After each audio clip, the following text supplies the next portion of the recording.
Pergombalan duniawi tiada akhir, ana sing padha ora. Tuh, yuyu Kakang. Wis padha garing burung gombalane. Nek aku ya awan-awan terik-terik ngene iki arep ngumbahi soalnya sambil ngonten. Jane sih isin-isin kucing. Ngonten karo ngumbahi kok mesti diledeki karo mbah-mbah.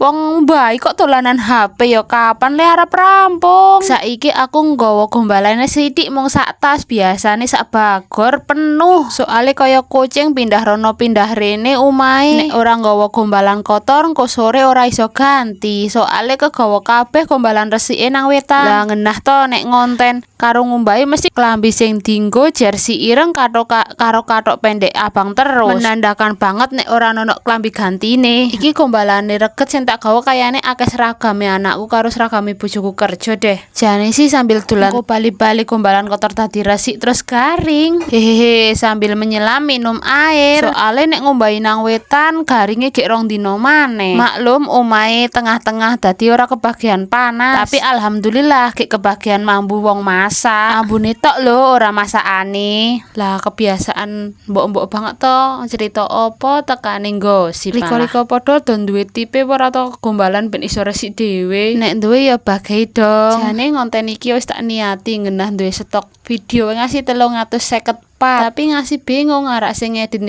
sing ngendi. Malah sidane didiamkan terbengkalai mung scroll tok tapi yo nek pas rajin iso ngedit 3 video sedina. Lah nek kaya iki lagi mager banget sak video wae ra dadi-dadi ket mau. Jane sih sing ora mare ra dadi-dadi suarane juga lagi serak gek bapil padahal mulai ngonten ket 2023 tapi tekan 2025 gek amem wae. Tapi mungkin ora dino iki ya dino sesuk, ora minggu iki ya minggu sesuk, ora bulan iki ya bulan sesuk. Tapi nek ngasih tahun ngesuk iso-iso aku menyerah. Tapi semoga iso ngembang kaya apem segera dimonet dan iso melu gajian to kaya para suhu-suhu. Jare para suhu-suhu mbiyen ya wis tau dadi pemula. Lah nek aku kok 2 tahun gek tetep dadi pemula terus ya. Hehehe nikmati wae lah mungkin prosesnya kaya ngene iki. Hayo ana sing pengen ciblon ora kiye. Mumpung se ana banyune sesuk nek ketiga dawa kan wis ra ono banyune asat iki mbelike lho. Yo ciblon dhisik adoh. Wis